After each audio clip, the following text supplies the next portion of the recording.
Hablado aquí de algo académico y todas esas cosas, ¿no? Pues yo no sé si soy el más antiacadémico, porque no he traído ningún papel, mejor dicho, sí. He traído un poema de Pepe, que lo tengo aquí para leerlo al final, pero al principio lo que creo que debo hacer es agradecer a Dolores por llevar este barco como lo lleva, porque esto es, en fin, muy difícil. Eso es muy difícil de la forma que lo hace, tan fecunda, ¿no? Con tantas actividades tan bien llevadas, en fin. ¿Para qué seguir? No, no, gracias a ti, gracias a ti. A Pepe, el catálogo de agradecimientos tendría que ser tan enorme que no me acordaría de muchos, pero bueno, quería, claro, pues agradecerle su amistad, en fin, ya remonta a cuando él dirigía el Larousse catalán, ¿no? Larousse francés, pero puesto en catalán. Y después los paseos que de vez en cuando hacemos, las caminaditas, en las que tanto aprendo. Y también, claro, su poesía, en la que todavía he aprendido más cosas. Y creo que me ha enriquecido. Me ha enriquecido más que nada porque me ha abierto a, a mundos. A mí los poetas que me abren zonas de mí mismo y culturales que yo no estaba, digamos, no había entrado en ellas, se lo voy a agradecer siempre, ¿no? Porque me obligan, me retan a que entre en mundos que yo necesitaba saber, ¿no? Como él entró antes, pues bueno, eso también se lo agradezco. Y después también, cuando uno escribe, como ha sido mi caso, varias cosas, cosillas, sobre alguien, sobre un poeta, se agradece que él te ayude a quedar bien. Porque según qué poetas, tú los escribes y parece que tú quedas mal porque realmente no encuentras, digamos, ocasión para que él brille y tú también, de una manera menos ostensible, también quedes satisfactoriamente bien.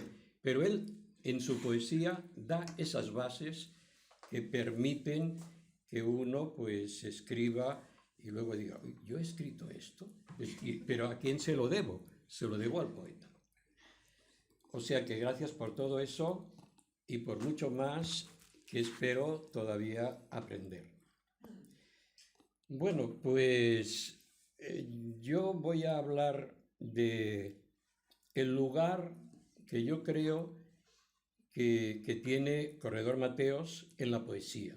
Y digo en la poesía, no digo en la poesía española, no digo en la poesía hispánica, no digo en la poesía europea, digo en la poesía. Me atrevo a decirlo, me atrevo a decirlo. Porque yo creo que es tal vez, ahí sí que pongo cierta duda, pero tal vez el máximo poeta zen que ha existido. Y tú dices, bueno, ¿y este hombre? ¿Y este hombre? Pero que no ha leído estas literaturas de aquí y de allá. Bueno, yo no las he leído y ustedes tampoco.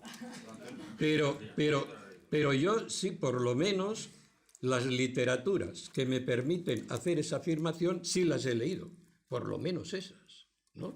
Literatura, obviamente, coreana, literatura japonesa, literatura china. Esto lo he leído. Pero es que yo lo tengo que comparar con esto, no con Carlos Barral, porque eso no tiene ningún sentido. Es decir, sí que es verdad que todos los profesores nos ayudamos en las clases, pues haciendo las comparaciones esas. A ver, la poesía de Carlos Barral del 50, ¿no? Hacemos esas comparaciones y luego decimos, ¿y la de Pepe? No, pero diga, es que una cosa es la poesía de estos poetas, ¿no? Y otra cosa es cuando uno se marcha de la vía que ellos están transitando. porque si uno se marcha de esta vía, tú no puedes compararlo, porque todo lo que sale es cero. Porque claro, cada cosa que dijéramos, pues sería diferente de uno o de otro. Entonces esto no tiene ningún sentido, ninguna pertinencia científica, ni ninguna finalidad. Cualquier cosa que dijéramos de Pepe sería diferente de Barral, de los otros. A lo mejor diríamos, bueno, sí, cultivó Pepe el memorialismo. Bueno, eso, pero las demás cosas no.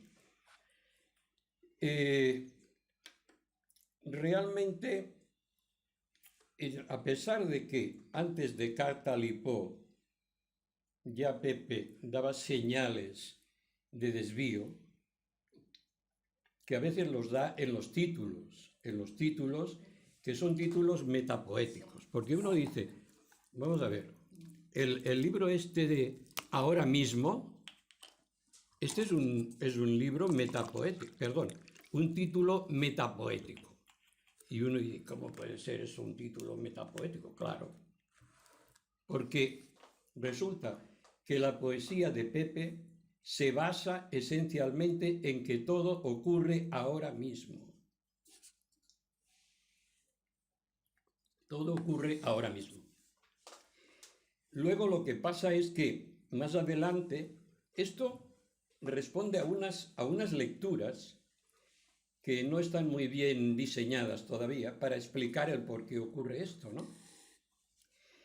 Pero después, ya cuando él empieza a escribir Carta Lipó, entonces sí que ya el ahora mismo se hace patente y nunca más se va a postergar, ¿no? Hasta el borde. Carta Lipó. Bueno, ¿y eso de la carta Lipó? ¿Qué será eso de la carta? ¿Quién escribe esa carta y a quién y por qué? ¿No? ¿Y qué significa eso de Lipó? Bueno, Lipó es un poeta, todo el mundo lo sabe, al que ya inspiró a dos grandes poetas latinoamericanos, que son Juan José Tablada, en los años 20, ¿no?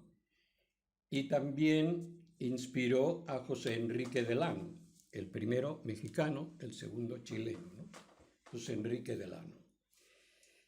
José Enrique Delano estaba muy al día y en vez de llamarle Lipó, le llamó Libay, que es el nombre que se había aconsejado en los años, no en los 60, sino en los 50, que en vez de llamar Lipó se le dijera Libay, porque es el nombre que más consuena con el posible sonido, la posible transcripción romanizada del nombre de este poeta. Bueno, Carta Lipó.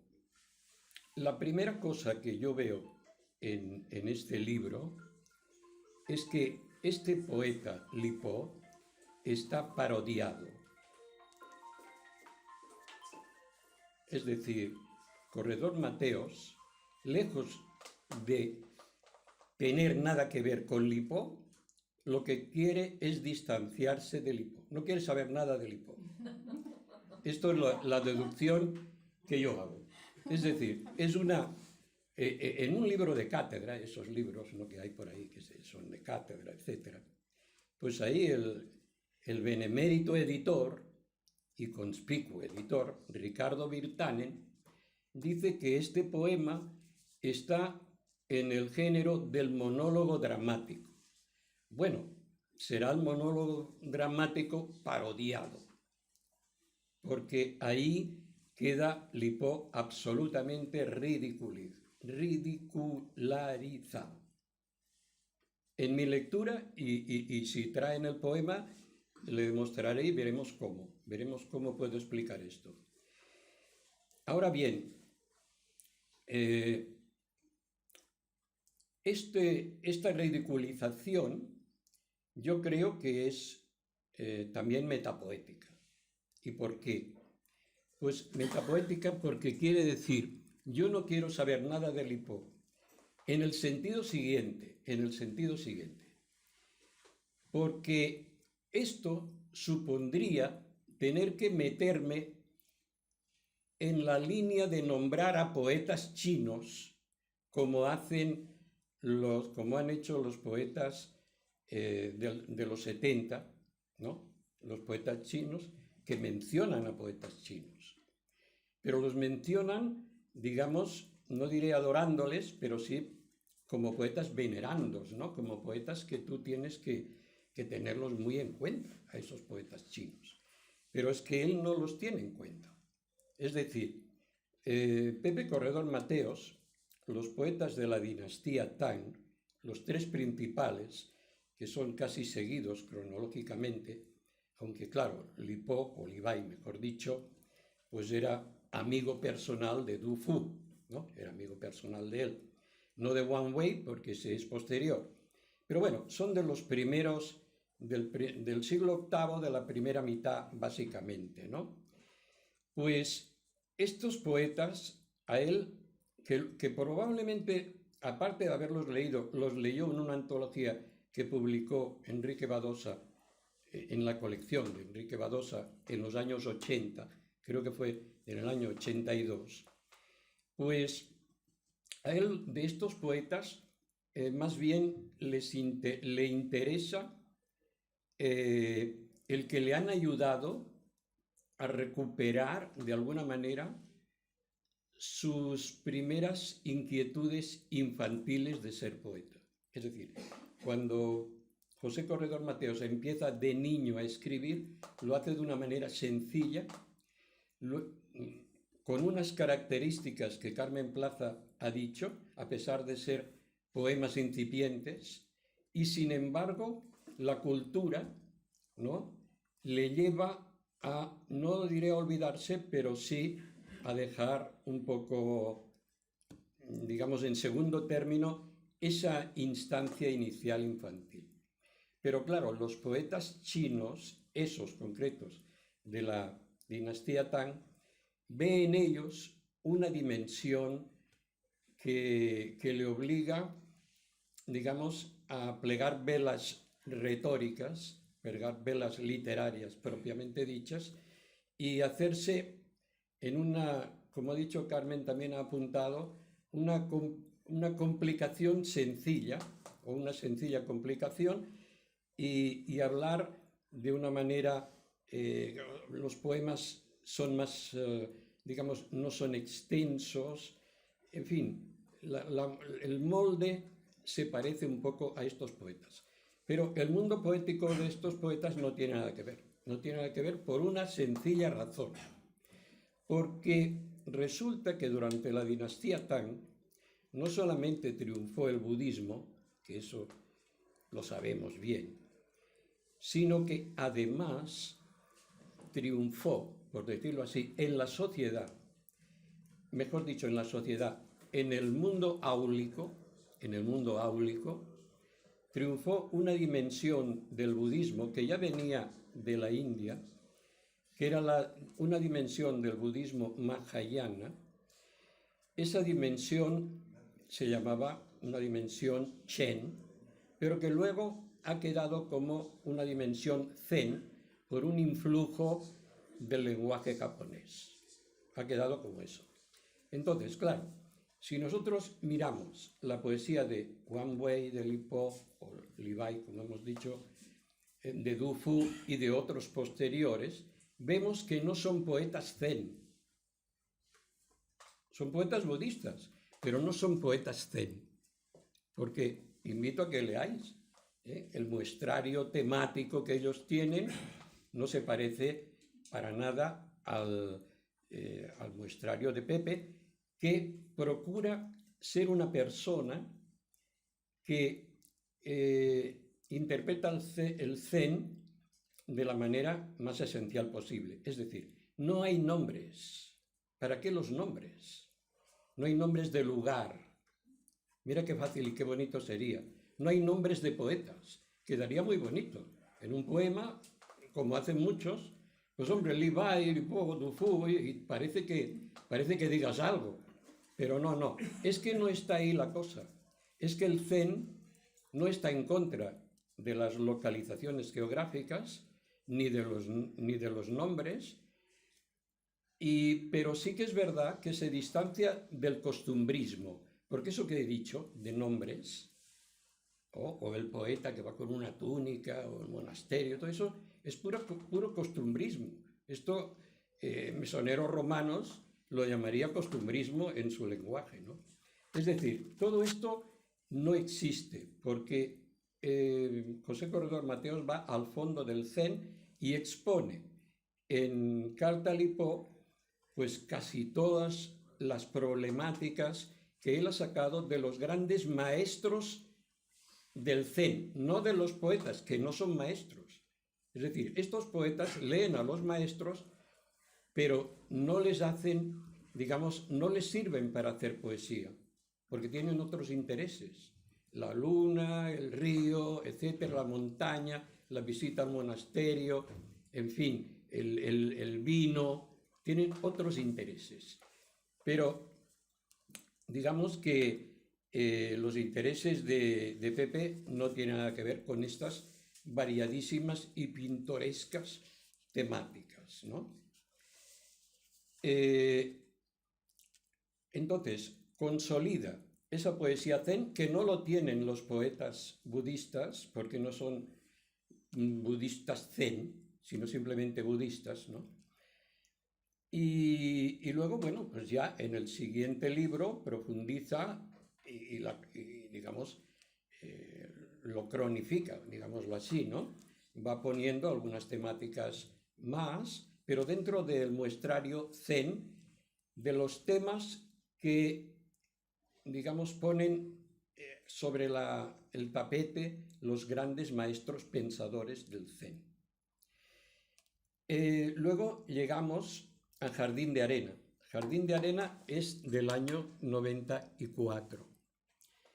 Entonces, allí llega, yo creo, la culminación de la poesía zen en Corredor Mateos, porque introduce factores del zen que nunca había utilizado y que tampoco se encuentran, por supuesto, en ninguno de los grandes poetas budistas, ¿no?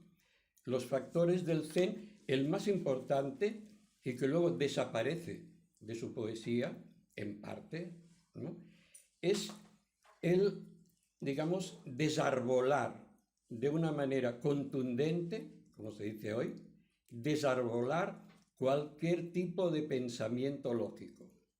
Y esto lo hace él bajándose del verso y entrando en una poesía en prosa, ¿no?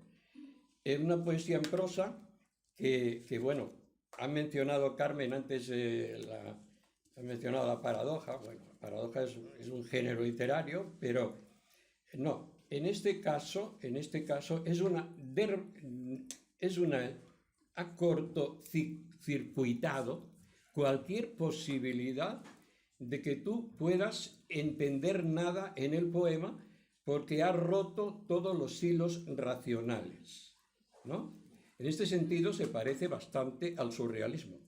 No solamente de esto, sino que yo tengo un libro sobre, y esto no sé si se va a sorprender nuestro experto Alejandro, que realmente es el referente máximo, pero es un libro sobre Vicente Aleixandre y el Zen, porque es que puede llegar al Zen también por vías no extremo orientales, sino por otras, desmontando el pensamiento racional por vía, digamos, de un pensamiento, bueno, de una estrategia más o menos surrealista, por decirlo de esta manera así, sin más matizaciones. Bueno, pues ahí es cuando llega a exponer todo lo que hay que decir del Zen que ha aprendido en los grandes maestros. La verdad es que como Carmen ha exhibido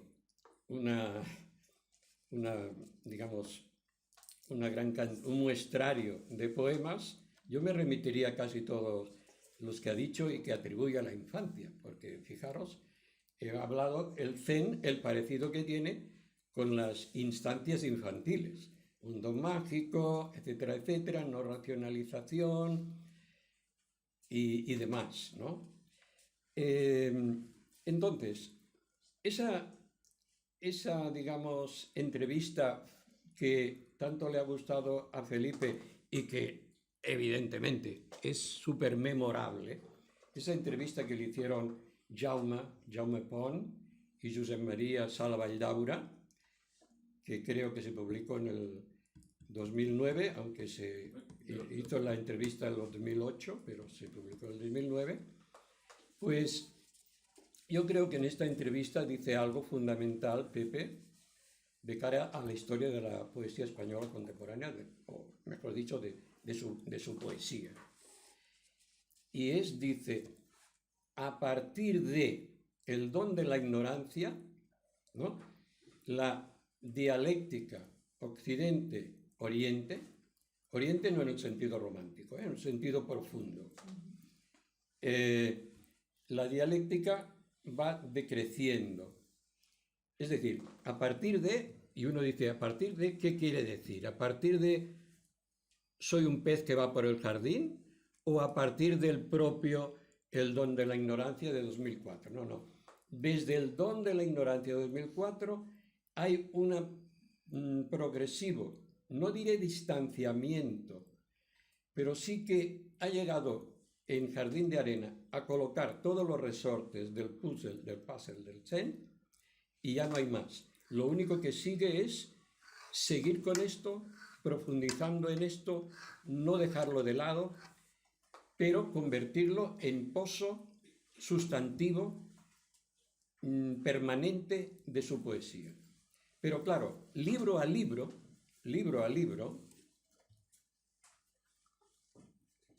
lo que ocurre es que efectivamente la, digamos, occidentalización de su poesía, que siempre estaba ahí, porque es que es imposible a un poeta occidental impostar todo el rato y hacerlo bien.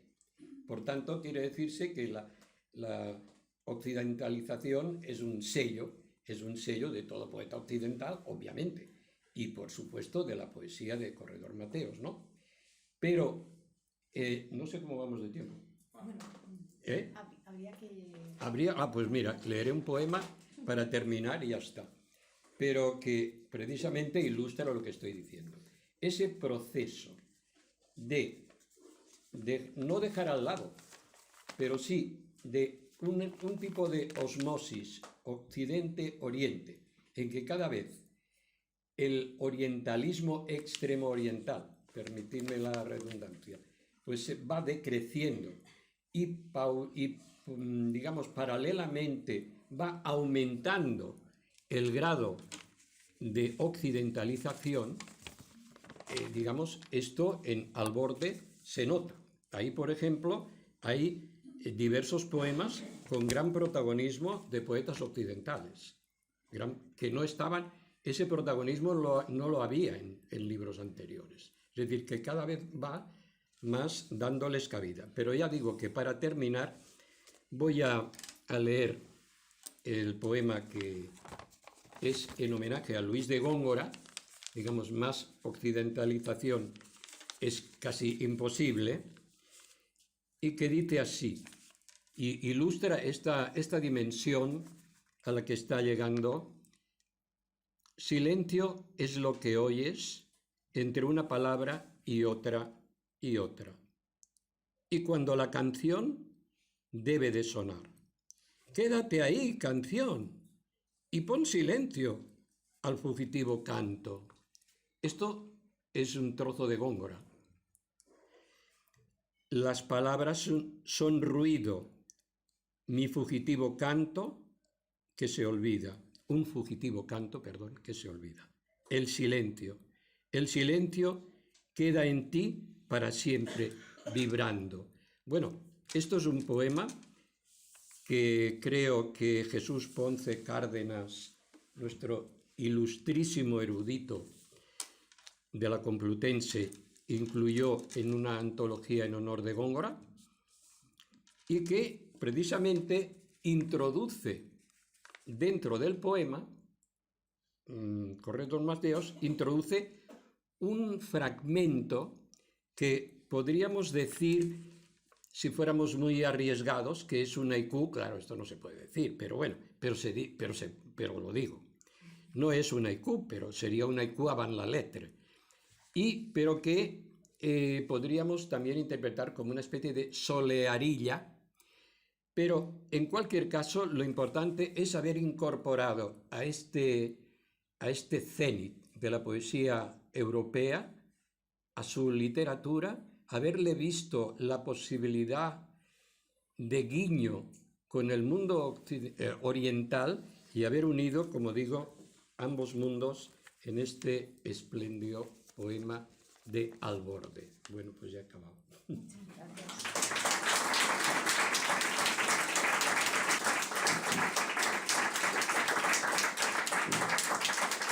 Gracias. Ah, sí? No, sí. Gracias por lo que aprende. Muchas gracias. Bueno. Fue realmente un contento para mí que ha organizado este encuentro homenaje con Pepe Corredor, María Dolores Fernández, me pidiera que hablara del último libro de Corredor Mateos que realmente me ha fascinado, me ha parecido de lo mejor de toda su obra, Alborde, que apareció en octubre del año pasado, o sea, no hace ni un año de ello. Yo suelo hacer siempre mis intervenciones de viva voz, improvisando un poco, pero como me dijeron, vamos a ajustarnos todos a los 10 minutos, pues traigo para 10 minutos nada más, de modo que tranquilos. Cuando en poesía hablamos del silencio, no es el silencio de la mudez, es un silencio lleno de resonancias. Nadie mejor que un poeta de la sensibilidad de José Corredor Mateos para advertir de qué modo tan resonante habla el silencio cuando se dan las condiciones para apreciarlo. Sobre el silencio y también sobre la palabra ya había escrito en sus anteriores libros de poesía y en sus muy contadas reflexiones poéticas, pero su reciente libro, Alborde, de 2022, como decía, convierte en uno de sus núcleos temáticos fundamentales la tensión que se da entre la palabra y el silencio.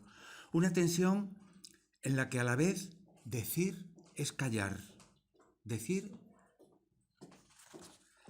es callar, como en su día expuso Ramón Xirau en su magistral tratado Palabra y Silencio. Enseguida volveremos sobre esta obra de Xirau porque es uno de los aspectos que encuentro más importantes del libro de Corredor. En sus memorias, Corredor de Fondo de 2012, el poeta, por tratarse de unas auténticas memorias, desaparece prácticamente de sus páginas, en natural repliegue y en beneficio de las personas y los acontecimientos que allí son reseñados. Pero pese a esa neutralidad, esas memorias contienen una frase que se le ha colado casi sin querer como una confesión irreprimible. La frase magnífica vale por toda una poética y es esta: todo arte, cuando es verdadero y capaz de calar muy dentro del oyente, se ha creado en presencia de la muerte, es decir, en el límite de lo que no tiene nombre. En el límite de lo que no tiene nombre. ¿No es ese el borde que hay que traspasar? ¿No es ese el límite de lo real que conviene franquear para acabar de ver claro? Este es, creemos, el sentido del título de este misterioso y admirable libro. En la expresión al borde, como apunta Jordi XII, comparece la muerte o la conciencia de la finitud. Eso desde luego, pero asimismo es el borde que se franquea mediante una aguda conciencia que antes no se tenía. La poesía para José Corredor Mateos es una manera de acercarse a esa sabiduría intemporal que está cercana a la revelación. Sus poemas indagan en el saber último y, como suele ocurrir con toda poesía agnómica del conocimiento, se desliza hacia la brevedad, al decir corto, con pocas palabras y tono sentencioso, como en los aforismos, con los que a veces sus versos se confunden. Poemas apretados los suyos, de pocos renglones. Nunca le gustó a Corredor Mateos el poema extenso, porque los poemas extensos son a menudo una pretensión inútil. Él prefiere ceñirse al sentido de lo implícito, de lo sugerido, de lo que no necesita ser nombrado para entenderse, porque si fuera nombrado no se entendería. Como nos enseña el Tao, más se habla, menos se entiende. Pero volvamos sobre uno de los ejes fundamentales de Alborde, la dicotomía entre palabra y silencio. Por todo el libro se advierte esta tirante duplicidad, pero es sobre todo en la tercera y última parte donde aflora con mayor insistencia. El poema que recordaba hace un instante Josep María Balcells, homenaje a Luis de Góngora, hacia la mitad de esa sección, comienza postulando la necesidad mutua de la palabra y el silencio. Silencio es lo que oyes entre una palabra y otra. La palabra no puede existir sin un silencio que la enmarque, la rodee y establezca una separación entre ella y la que sigue. Sin el mínimo silencio que distingue una palabra de otra, no sería posible comunicar nada. Todo se convertiría en un continuum de sonidos cuyo sentido se nos escaparía. En cualquier caso, hay un silencio más hondo que es el que a Corredor Mateos le interesa y que está más allá de toda pausa o intervalo en el decir. Es un silencio esencial, como lo llama Ramón Xirau en su ya mencionado tratado, y que nada tiene que ver con la disposición de quien calla o con la mudez del tímido.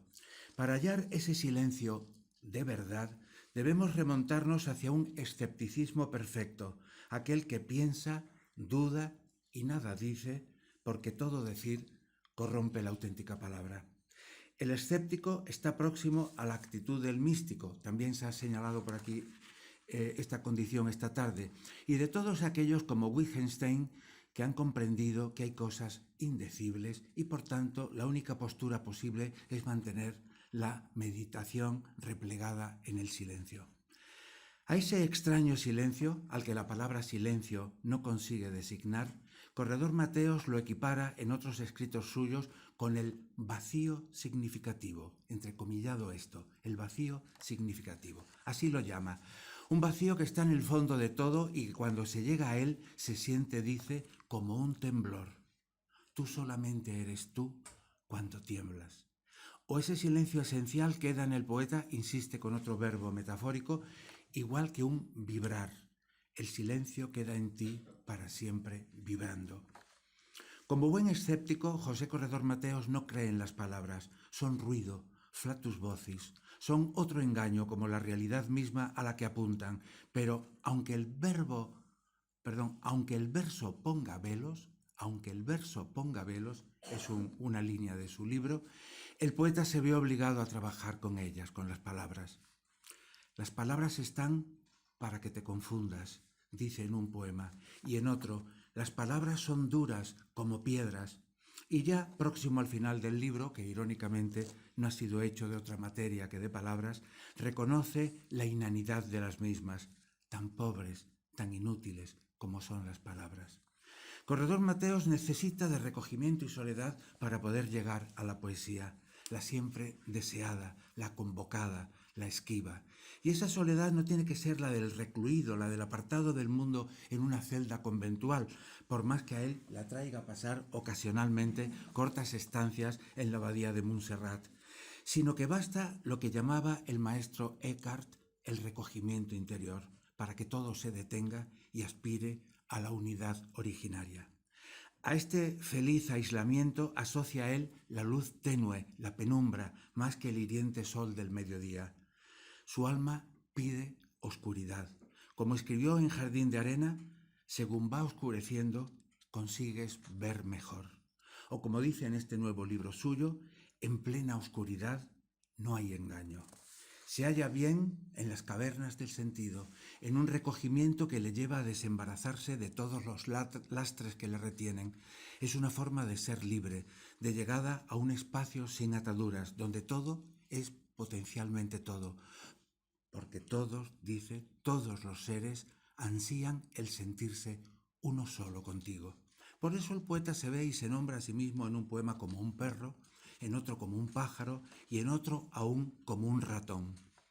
¿Y no es verdaderamente todas esas cosas en el hondo abismo de la conciencia universal, donde parece querer instalarse? A eso aspira, también a ser un Dios que no supiera que lo es. Ser todo como una forma de nada absoluta. Ser solo es no ser, escribe, como resumen de todas estas relampagueantes intuiciones. José Corredor Mateos ha declarado en una revista, en una entrevista, mientras escribo no pienso. Pensar, cargar con todo el peso de la racionalidad es un lastre, y no pequeño. Lo que hace cuando escribe es sentir, dejar que una plenitud sensorial le invada, una suerte de iluminación que reactiva todo su ser. Siento, y puntualiza, me atrevo a pensar que con todo mi ser. Se desvanece entonces la conciencia del espacio y del tiempo, porque se está fuera del espacio y del tiempo, en otra órbita de captación suprasensible. El presente, lo único que existe. El poeta parece percibir el tiempo absoluto, esa cuarta dimensión de la que nos habla la física cuántica para desconcierto del pensamiento lógico. Por ese tiempo absoluto hará acto de presencia el poeta Virgilio, sentado con toda naturalidad en un banco del parque a su lado, o en una noche mágica del Museo del Prado escuchará decir al Greco, para Corredor, encarnación del arte supremo, que la vida es pura llama que arde en la eternidad. Todo está aquí, todo es simultáneo. Lo que somos es lo que fuimos y lo que fue persiste. Bien, concluyo ya. Con un estilo afilado en su brevedad y al mismo tiempo lleno de ligereza y transparencia, la poesía del Borde representa un grado más en esa escala hacia el saber que Corredor Mateos empezó a recorrer hace varias décadas, desde Carta a Lipo en 1975 y aún desde antes. Corredor ha volcado su vida en la escritura de su obra poética. Encarna a la perfección la imagen del escritor de talento, libre e independiente, que se limita a escribir movido por una necesidad irrenunciable, al margen de toda componenda que pudiera servirle de fácil caja de resonancia. Su poesía, como la que leemos hoy en este extraordinario nuevo libro, es videncia interior, acercamiento al borde de lo que existe, o como él ha dicho, al hablar del arte, un salto al vacío del que no se regresa siendo el mismo. Si está hecho el poema, está hecha la vida.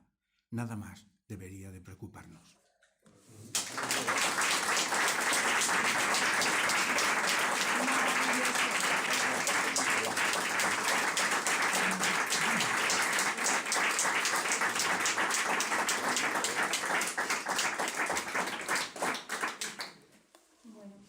Muchísimas gracias a todos nuestros ponentes, a nuestro público por vuestra resistencia. Estos actos a veces se alargan un poquito. Y ahora vamos a darle la palabra, por fin, a nuestro homenajeado. ¿Te quieres sentar aquí? Ya si estás más cómodo. No, yo es que era por las tarjetas. No, es que si me siento perdemos tiempo. Yo solamente dar gracias. Dar gracias porque la verdad es que oyéndoos es como si hubiéramos seguido por el laberinto. Y al final resulta que me reconozco, porque habéis dicho cosas de mí que yo no sabía y habéis dicho cosas que me hacen ver más claro. Y por lo tanto yo creo que hay muchas personas aquí a las que quiero mucho, muchas personas que me conocen muy bien y a todos juntos, a otras que no conozco, pero me gustaría conocer y daros a todos muchas gracias. Gracias, amigos. Gracias.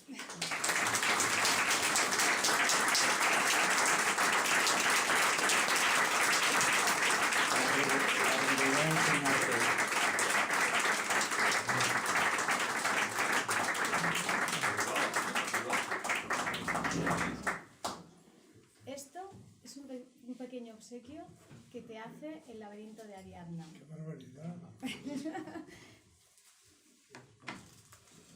¿Te ayuda a sacarlo? Para que no te olvides de nosotros.